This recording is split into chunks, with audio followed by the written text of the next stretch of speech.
আপনি যদি ভালো করে লক্ষ্য করেন যে আমরা আমাদের লাইফে প্রত্যেকেই প্রায় প্রত্যেকে কোনো না কোনো জায়গা থেকে ইনসিকিউর, কিন্তু আমাদের নিজেদের কাছে যে ইনসিকিউরিটিটা মনে হচ্ছে সেটা মনে হয় যেন সব থেকে বড়। প্রত্যেকটা মানুষ, কেউ জব নিয়ে ইনসিকিউর, কেউ হেলথ নিয়ে ইনসিকিউর, কেউ পরিবার নিয়ে ইনসিকিউর, কারোর ভালো আর্নিং হচ্ছে না সেটা নিয়ে ইনসিকিউর। কোনো না কোনো জায়গা থেকে ইনসিকিউরিটির মধ্যে কেউ না কেউ ভুগছে। আর একটা কি, দুটো ফ্যাক্টর, একটা হচ্ছে ইনসিকিউরিটি আর একটা হচ্ছে শান্তি। আপনি ছোটোবেলা থেকে বহু মানুষের মুখে শুনেছেন আপনার পরিবারের যে শান্তিতে নেই। আপনি যদি কোনো মানুষের সঙ্গে কথা বলেন আলটিমেট জায়গায় গিয়ে দাঁড়াবে দেখবেন যে শান্তিতে নেই। তো ইনসিকিউরিটি এবং শান্তিতে নেই অর্থাৎ শান্তি, এই দুটো ফ্যাক্টর কিন্তু আমরা বেসিক্যালি আইডেন্টিফাই করি এবং এই দুটো বিষয় যদি আমাদের থাকে না, আমরা ভাবি যে আমরা হ্যাপি। অ্যাকচুয়ালি ইনসিকিউরিটির মধ্যে কিন্তু প্রত্যেকে আছে, কিন্তু আমাদের কাছে আমাদের ইনসিকিউরিটিটা সবথেকে বড়। তো বিষয়টা হচ্ছে কি, আমরা যখন ইনসিকিউর ফিল করি আমাদের কিন্তু মস্তিষ্ক একটা অনুভূতি তৈরি করে খুব স্বাভাবিকভাবে, এবং এই অনুভূতিটা দীর্ঘ আমাদের যে পূর্বপুরুষ আছে যারা জঙ্গলে থাকতো সেই মুহূর্ত থেকে কিন্তু ইনসিকিউরিটিটা চলে আসছে। আপনি যদি এখন থেকে 100 বছর পিছিয়ে যান, আপনি 100 বছর দরকার নেই, আপনি 20 বছর পিছিয়ে যান, মোবাইল ছিল না, টেলিফোন ছিল। তার থেকে আরও 100 বছর পিছিয়ে যান কি 200 বছর পিছিয়ে যান, তখন টেলিফোনও ছিল না। তো তখনকার মানুষ যতটা ইনসিকিউর ছিল, এখন তো মানুষ অনেকটা সিকিউরিটির মধ্যে এসেছে, কোনো প্রবলেম হলে জানাতে পারে। তো এখনও কেন আমরা ইনসিকিউর? আগেকার দিনে খাওয়া দাওয়ার দিক থেকে অনেক প্রবলেম হতো, খেতে পেত না মানুষ।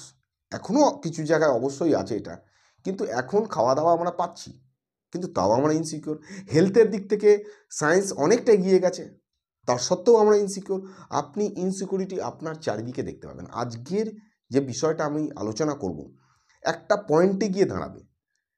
আশা করি সেই পয়েন্টটা আপনার লাইফেতে একটুখানি স্টেবিলিটি, একটুখানি শান্তি, একটুখানি নিজেকে কুল করতে মানে শান্ত করতে সাহায্য করবে। এবং আলোচনার প্রথমেতেই সবাইকে রিকোয়েস্ট, যদি আপনাদের কারোর মানসিক সমস্যাতে ভোগেন আপনারা, যদি আপনারা সাফার করেন, তাহলে প্লিজ আপনারা আপনার কাছাকাছি যে কোনো একজন সাইকিয়াট্রিস্টকে দেখাবেন, আপনার অর্থাৎ মনোবিদ, মনোরোগ বিশেষজ্ঞ দেখাবেন, এবং আপনার কাছাকাছি যে কোনো একজন সাইকোলজিস্ট তাকে দেখাতে পারেন, তার সঙ্গে তার কাছে কাউন্সিলিং করতে পারেন। মানে একজন ডাক্তারবাবুকে দেখাবেন, কাউন্সিলিং করবেন কাছাকাছি অবশ্যই। আর কাছাকাছি যদি সরকারি হসপিটাল থাকে সেখানে তো খুব ভালো চিকিৎসা পাবেন আপনারা সাইকিয়াট্রিক বিভাগে, মনোরোগ বিভাগে। এছাড়া আপনাদের কাছাকাছি যে কোনো ডাক্তারবাবু থাকলে তার সাথে পরামর্শ করতে পারেন, হোমিওপ্যাথি ডাক্তারবাবু থাকলে তাকে দেখাতে পারেন, যে কোনো ডাক্তারবাবুকে দেখাতে পারেন। প্লিজ আপনার কাছাকাছি দেখান। অনেকেই আমাকে মেসেজ করে যে স্যার প্লিজ হেল্প মি। আমি আপনাকে কোনো রকম হেল্প করতে পারবো না, শুধুমাত্র সঠিক তথ্যটুকুনি দিতে পারবো, এর থেকে বেশি কিচ্ছু পারবো না। তো আসুন আমরা বিষয়টা একটু ভালো করে বুঝি। যে এক রাজা তার রাজত্বটা বেশ ভালো করে চালাতো, কিন্তু রাজা কিছুদিন ধরে লক্ষ্য রাখছে যে তার রাজত্বে না বেশ কিছু চুরি হচ্ছে, এবং সেনাবাহিনীকে বলেছে যে চুরিটা আটকাবার জন্য। তো সেনাবাহিনী বেশ অ্যালার্ট আছে এবং একটা চোরকে ধরেছে। কি কারণে? যে চোর ঘোড়ার আস্তাবলে গেছিল ঘোড়া চুরি করতে। তো রাজা নিয়ে এসেছে, তাকে রাজার কাছে পেশ করা হয়েছে। রাজা জিজ্ঞেস করছে যে তুমি ওখানে যে চুরি কি করতে গেছিলে? বলছে ঘোড়া। বলছে ঘোড়া নিয়ে কি করবে তুমি? তোমাকে তো আমি গর্দান দিয়ে দেবো, তোমাকে তো আমি ফাঁসি দিয়ে দেবো। তো হাউমাউ করে কাঁদছে, কান্না থামিয়ে দিয়েছে যে আমাকে আপনি ফাঁসি দেবেন না, আমাকে যদি ফাঁসি দেন তাহলে কিন্তু আপনি অনেক কিছু লস করবেন।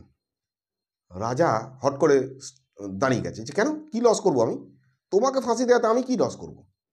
এতক্ষণ যখন আমি ফাঁসি দেবো বললাম তুমি কাঁদছিলে, হঠাৎ করে থামিয়ে দিয়ে বলছে যে তুমি লস করো। বলছে হ্যাঁ, প্রথমে তো আমি মরার ভয় পেলাম, তারপর আমি ভাবলাম যে আপনার কি লস হতে পারে, তখন আমি আপনাকে জানালাম।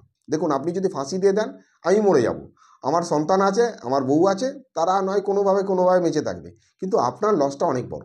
বলছি কী লস হবে? বলছি দেখুন আমি একটা ঘোড়া চুরি করতে গেছিলাম, কারণ আমার একটা ভালো ঘোড়ার দরকার, কারণ আমি তাকে উড়তে শেখাতে চাই। বলছে কি বলছো তুমি? বলছে হ্যাঁ, আমি দেখেছি ঘোড়াকে উড়তে, আমি সেই রকমই ঘোড়া খুঁজছি। তো আপনি যদি আমাকে ফাঁসি দিয়ে দেন তো এই বিষয়টা আমার সাথে সাথেই শেষ হয়ে যাবে। এবার আপনার বিশ্বাস অবিশ্বাসের উপরে নির্ভর করছে আপনি কি করবেন। আপনি আমাকে 1 বছর 2 বছর সময় দিতে পারেন, আমি সেটাকে খুঁজতে পারি, যদি খুঁজে পাই তাহলে আপনার কাজে লাগবে, আর যদি না খুঁজে পাই আপনি এখন ফাঁসি দিয়ে দেবেন, মিটে গেল ঝামেলা। তো রাজা খানিকক্ষণ চিন্তায় পড়ে গেছে। রাজা চিন্তা ভাবনা করে বলছে ঠিক আছে তুমি খোঁজো, তোমাকে আমি বছর 2 সময় দিলাম, বলে ছেড়ে দিয়েছে। তো রাতে বাড়ি এসেছে, রাতে বাড়ি আসার পরে তার ওয়াইফ কান্নাকাটি করছে, বাচ্চারা কান্নাকাটি করছে, বলছে কি করবো বলো, চারিদিকে যে অবস্থা, আমাকে চুরি করতে বাধ্য হয়েছিল, কারণ আমার একটা ঘোড়া যদি চুরি করে দিতে পারতাম বেশ কিছু টাকা পয়সা পেতাম, তা দিয়ে আমার সংসার চলতো। তো বলছে যে তোমাকে তো আবার 2 বছর বাদে ফাঁসি দিয়ে দেবে। বলে তুমি এত নেগেটিভ চিন্তা করছো কেন, 2 বছর অনেক দেরি, তার মাঝখানে আমি অসুস্থ হয়ে যেতে পারি, আমি এখান থেকে চলে যেতে পারি, রাজা মরে যেতে পারে, যুদ্ধ লাগতে পারে, খরা হতে পারে, সেখানে মানুষ মরতে পারে, শরীর খারাপ হতে পারে, অনেক কিছু ঘটতে পারে। কিন্তু তুমি এটা ভাবো 2 বছর আগেই, মানে আজকে আমি মরে যাওয়ার কথা, 2 বছর তো আমার ফ্যামিলির সঙ্গে ভালো করে থাকতে পারবো, তো 2 বছরই আমি ভালো করে থাকতে চাই। তো যথারীতি রাজার চোরের যে ওয়াইফ ছিল সে রীতিমতো টেনশান ছিল। তো তারপরে তার বোঝানোর পরে সে শান্ত হয়েছে, তার লাইফ কাটছে। এখন যত দিন যাচ্ছে চোরও ভাবছে মনে মনে কিছু যদি ঘটে যায়, তা যখন যা ঘটবে দেখা যাবে। তো সে নর্মালি আছে, ভাই যদি কিছু ঘটে এখান থেকে পালিয়ে যাবো, আমার হাতে তো সময় আছে। তো এই করতে করতে ধীরে ধীরে এগোতে এগোতে রাজা হঠাৎ করে যুদ্ধে জড়িয়ে পড়ে, এবং যুদ্ধে জড়ানোর পরেই একটা তীর এসে রাজার বুকেতে লাগে। তো রাজা সেই যুদ্ধতে মারা যায়।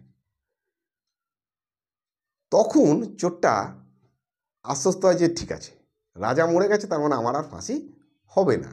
তার ওয়াইফও খুব খুশি, তার বাচ্চারাও খুশি।